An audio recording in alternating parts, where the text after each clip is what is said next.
I recently purchased over $5,000 of this monthly paying dividend stock.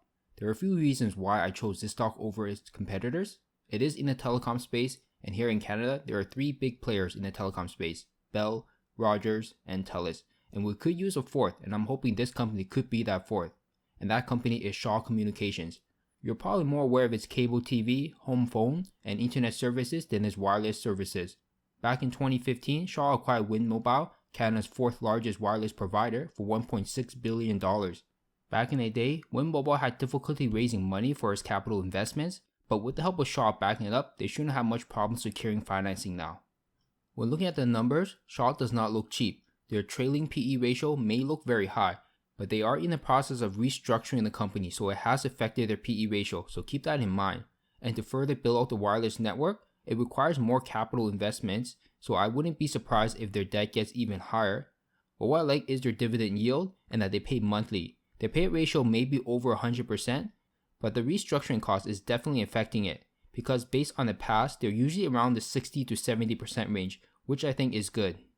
When looking at their stock performance, nothing crazy. We've been pretty much going sideways for quite some time, and I think the reason why is because there just hasn't been much growth in the company. Shaw has wanted to get into the wireless space for quite some time. They even bought some AWS spectrums back in 2008, but they just never went through with it because of the massive capital requirement. But with them acquiring Wind Mobile, I can see there's potential growth going forward.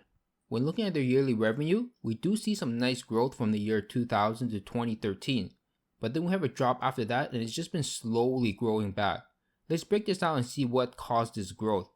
When we look at the subscriber numbers, we can see that the growth was most likely from the growth in the internet and phone services. But since then, the growth in the internet services has slowed down drastically, and the phone and satellite services are on a slight decline. Cable TV, on the other hand, has been declining much faster. When we take a closer look at the recent consumer or residential subscriber numbers, we can see that the internet services are still growing very slowly. Satellite has been declining slowly, and phone and cable TV declining much faster. This trend is not odd, and I would expect this to continue as more and more people are canceling their home phone and just opting for their mobile phone. And with the popularity of Netflix and many other streaming services coming in the future, I would only assume more and more people will be opting out of their cable TV and satellite services as well. When we take a look at the business subscriber numbers, we can see that the internet and satellite services flat, cable TV declining, and phone services increasing. The only thing that surprised me about this is the declining cable TV services. I thought that they would be flat, because when you go to any place with TVs, like lounges, they usually have some kind of cable TV playing. If you know a good reason why that they're declining, please let me know in the comment section below. When we take a look at their yearly profits, we see a similar trend to the revenue, except for the recent few years because of the restructuring costs. But a better chart that we can take a look at is the operating profits, before the restructuring costs and amortization. Overall, this chart literally almost follows the same trend as the revenue chart, and that's exactly what I would expect. Their dividend growth is very interesting. We have a period at the beginning with barely any dividend growth, followed by massive dividend growth. And now we're back to no dividend growth. They pretty much stopped growing the dividend after the acquisition of Wind Mobile. That was a big acquisition for them, and they've been pouring a lot of money into that segment as well. And on top of that, they've been restructuring the company during this period as well, so I can understand them stopping the dividend growth and reinvesting that back into the company, so that in the future, we can grow the dividend even faster. When you look at the dividend growth, it is exactly what you would expect. Massive dividend growth in the beginning, and it looks like it just falls off the cliff to pretty much no dividend growth. Now onto the part of the company that I think will be the driver of growth going forward, and that's the wireless operations. They announced that they would acquire Wind Mobile back in December of 2015, and they finished the acquisition in March of 2016, and also in November of 2016, they renamed it to Freedom Mobile. Since they had to license the Wind brand, by changing the name, they no longer had to pay royalties to use the Wind brand. But we can see that they have grown the number of wireless subscribers over the years. When Shaw acquired Wind Mobile for $1.6 billion, they raised that money by selling Shaw Media to Chorus Entertainment for $1.85 billion and $800 million in Chorus stock. I like this move from Shaw because if we recall, before the number of subscribers from TV and home phone, they have been declining over the years, and I would expect this trend to continue. But when it comes to wireless cell phones, I expect that number to continue to grow, and I see this move as them trading a stagnating business for a growing one. We can see this in their revenue. The revenue from their cable and satellite TV and the home phone has been declining, Even though their internet or broadband services has been growing, it's not enough to offset their losses from the other three.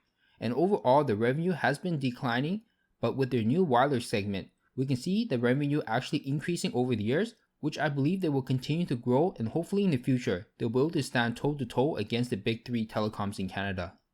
Again, when we take a look at operating profits, we see a similar trend to the revenue, and I would expect the wireless segment to account for a larger percentage of the profits in the future.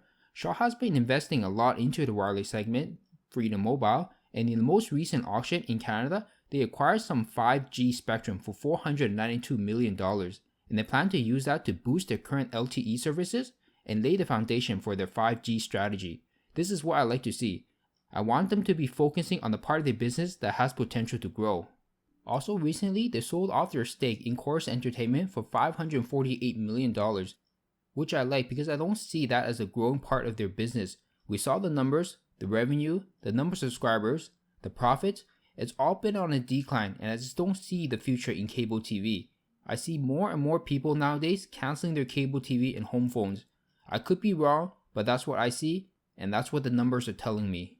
Before we end it, I also want to take a look at the number of outstanding shares. The number of B-class shares, or the non-voting shares, has been increasing slowly over the past decade, and I would expect this trend to continue until Freedom Mobile can generate much more profits for the company, because in its current stage, it's going to require a lot more investments as they roll out 5G, and they will probably want to expand into more territories as they grow. But the A-class shares, or the voting shares, has pretty much been flat, which I'm not surprised as they probably want to hold all the voting powers for themselves. My final thoughts on Shaw. They have a well-established business already that can generate them lots of cash flow and income in the form of dividends for us investors. The dividend yield is around 4.4%, which is great, so we can continue collecting a dividend payment and waiting it out as they grow their wireless segment. And I see more growth potential in the wireless segment in Shaw than the other big three, as Shaw slowly takes market share away from them. And on top of that, I want to support more competition. Currently in Canada, we pay some of the highest wireless rates in the world, and by bringing in more competition, we can lower that price. Yes, Freedom Mobile may not have as good reception as the big three at the moment, but I feel with the help of their parent company Shaw, they should have access to more funds and they will be able to improve their networks and maybe in the future match the big three. I also like that Shaw pays a monthly dividend because my first goal is to acquire enough shares to cover my Shaw home bill.